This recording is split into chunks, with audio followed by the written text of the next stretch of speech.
Bonsoir à toutes et à tous, je suis Monsieur Sadia et je suis sur Sadia TV en ce moment précis pour vous expliquer cet exercice de SVT qu'on a l'habitude de voir lors des différents examens.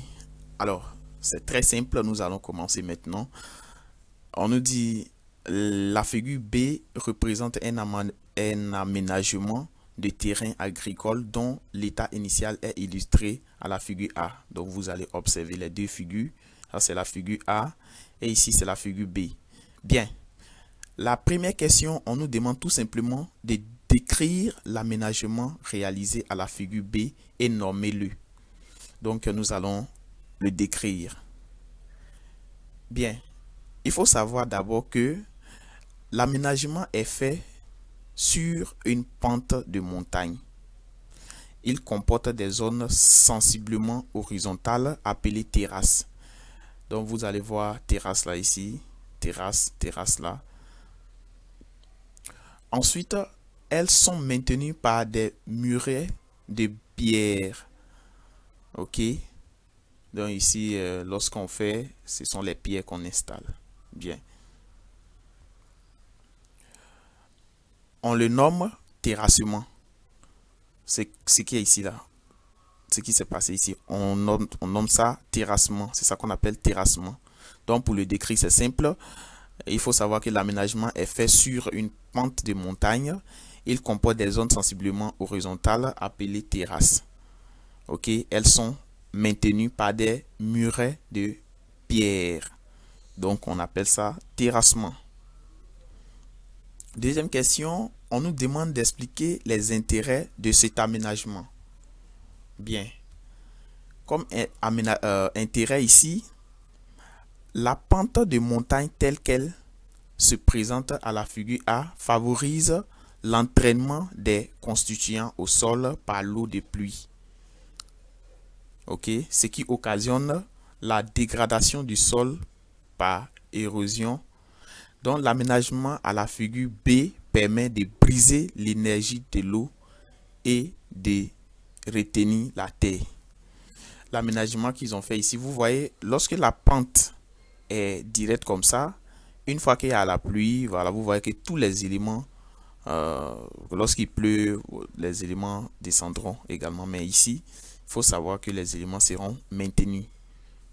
Les constituants du sol, bien sûr. Bien. Donc, c'est bien expliqué là. La pente de montagne telle qu'elle se présente à la figure A favorise l'entraînement des constituants du sol par l'eau de pluie, ce qui occasionne la dégradation du sol par érosion. L'aménagement à la figure B permet de briser l'énergie de l'eau et de retenir la terre.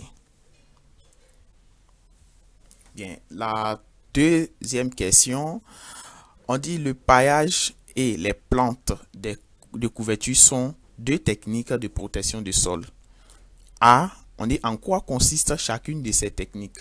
Donc nous allons décrire ces différentes techniques. Retenez tout simplement que le paillage consiste à recouvrir le sol par la matière végétale morte ou paille. Ok, donc on prend, disons, la matière végétale morte ou bien paille, des pailles.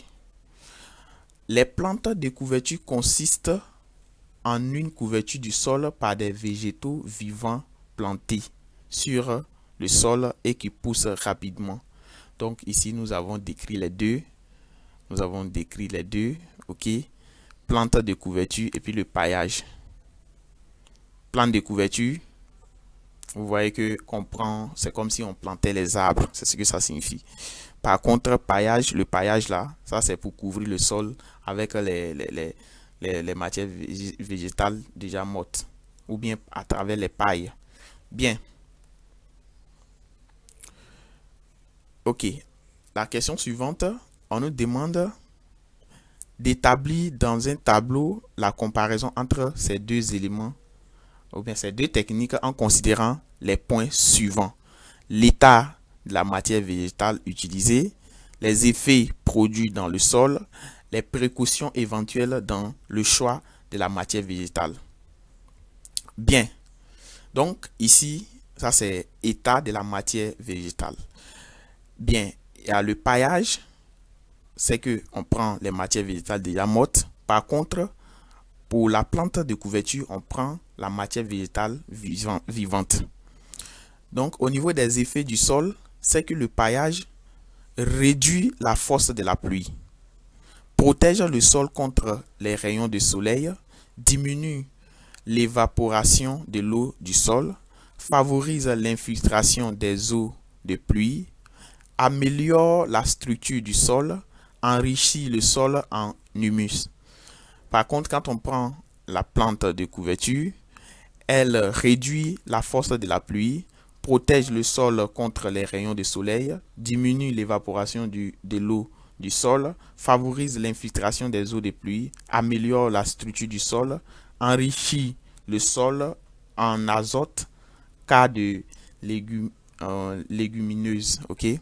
Au niveau des précautions, concernant, disons, le paillage, c'est qu'il n'y a aucune précaution. Par contre, au niveau de la plante de couverture, il ne doit pas avoir le même système racinaire que la plante cultivée pour éviter la concurrence en eau et en sels minéraux, bien sûr. Bien, donc nous avons fini d'expliquer ce petit exercice qui peut sortir à l'examen. N'oubliez pas de vous abonner parce que tout à l'heure, vous aurez encore d'autres exercices.